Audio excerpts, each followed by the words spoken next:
네, 반갑습니다. 오늘은 2024년 5월 30일 목요일 아침이고요. 아침 긍정 학원 166일째 되는 날입니다. 네, 오늘은 이반 일리치의 죽음, 광인의 수기라는 책에서 이야기 하나 들려드리겠습니다. 이거 간단하게 설명드리면 이 이반 일리치라는 사람의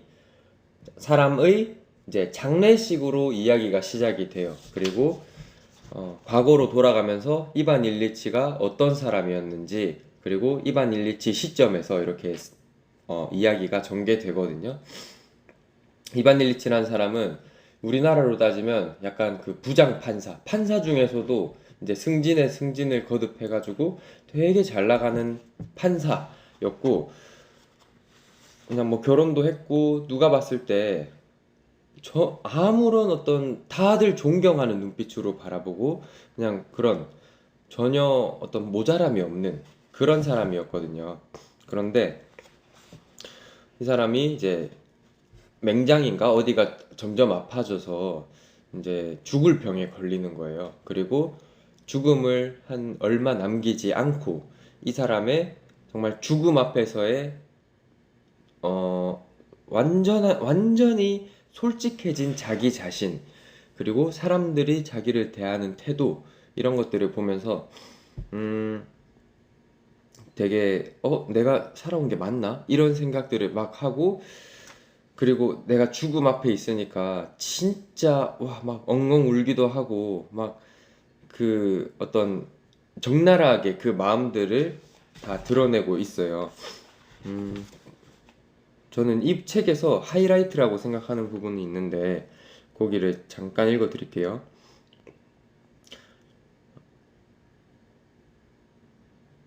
자기 자신이 너무나 불쌍했다. 그는 게라심이 옆방으로 갈 때까지 기다렸다가 더 이상 참지 못하고 어린아이처럼 엉엉 소리내어 울기 시작했다.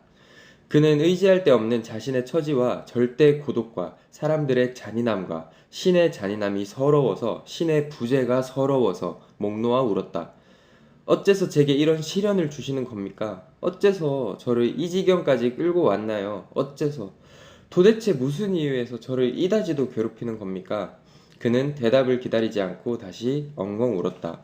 대답은 없으며 있을 수도 없다는 것 때문에 더 울었다. 뭐 어쨌든 이런 식으로 이제 이런 부분들이 있고요. 근데 고요 속에서 그는 어떤 소리에 정신을 집중했다. 이제 하이라이트인데 언어로 된 목소리가 아닌 영혼의 소리, 자신의 마음 깊은 곳에서 솟구쳐 올라오는 생각의 흐름에 귀를 기울였다. 너한테 필요한 게 무엇이냐?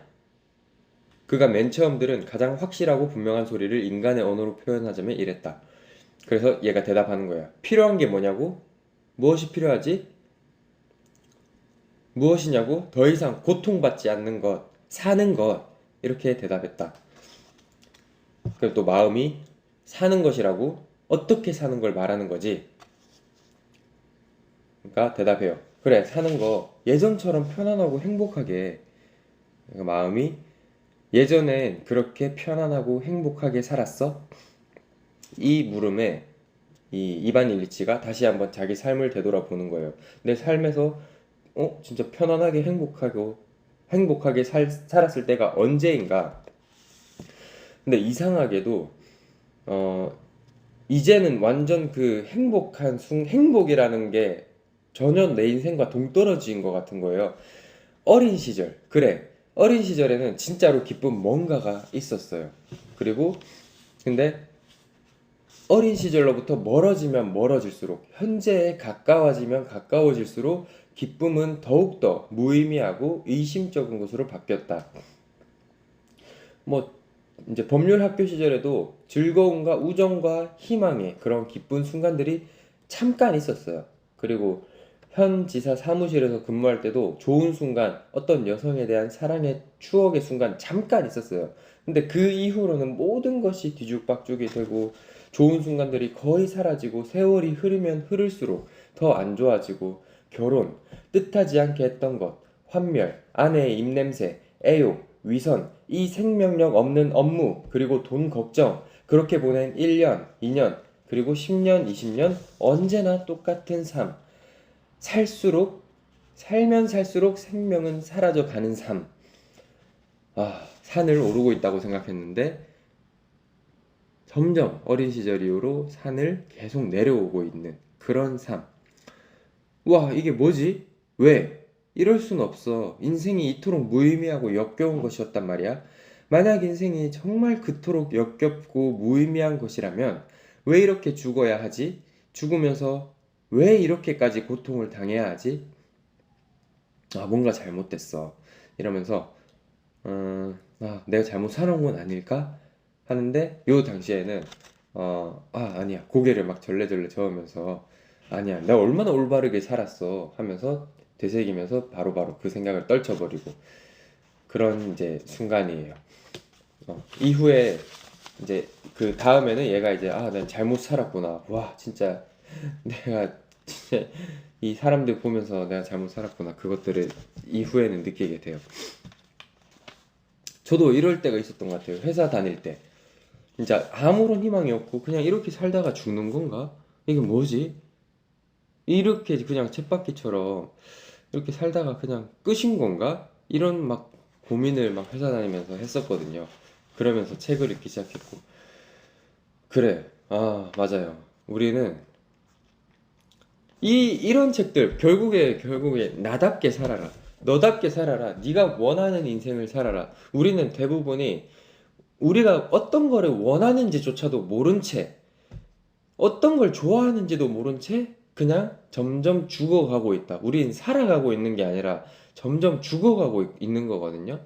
죽을 날이 점점 가까워 오고 있어요. 그런데 우리는 사람들은 다 남들 눈치 보느라 남들에게 떠밀려서 이렇게 등살 밀려서 점점 그냥 그렇게 살아야 될 것 같은 삶을 사는 거죠. 내 생각에서 지나가는 생각들을 스쳐가는 생각들을 붙잡아서 그거를 해야 되고 그거를 하기 위해 도전해야 되고 그렇게 나답게 정말 남을 더 사랑해주고 그렇게 살아야 된다라고 이제 이런 책들에서 이야기해주고 뿐만 아니라 뭐 어린 왕자 그리고 막 갈매기의 꿈이라든지 꽃들에게 희망을 그리고 막 이런 그런 고전들 수레바퀴 아래서 젊은 베르테르의 슬픔 보니까 다 똑같은 얘기 하는 것 같아. 제가 느끼기에는. 그러니까 우리는 어 정말 나답게 살아야 된다. 나답게 살려면 어떻게 해야 된다? 독서를 통해서 이런 세상이 있구나. 저도 이거를 읽으면서 와, 진짜 저는 항상 내가 죽기 전에 후회하지만 말자. 그래, 이 정도면 잘 살았어. 이렇게만 생각하면서 살자.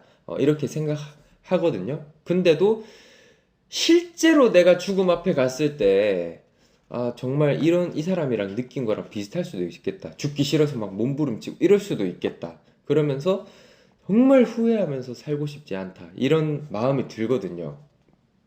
그러니까 이런 책들을 통해서, 독서를 통해서 내가 어떻게 살 것인가 좀 더 확신을 가지고 나는 어떤 거를 할 수 있을까? 좋아하는 게 뭘까? 나는 어떤 가치를 만들어낼 수 있을까? 이런 것들을 깊게 나 자신에 대해서 깊게 생각해보는 시간이 될 수 있는 것 같습니다. 네. 그러면은 오늘 하루도 아침 긍정 확언 외쳐 봅시다. 1. 나는 사람들이 이롭게 하는 가치를 만든다. 2. 그렇게 하면 돈은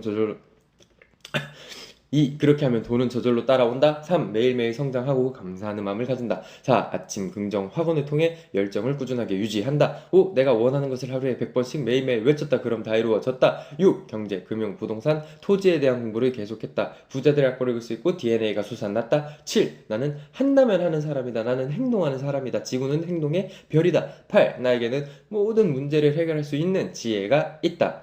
9.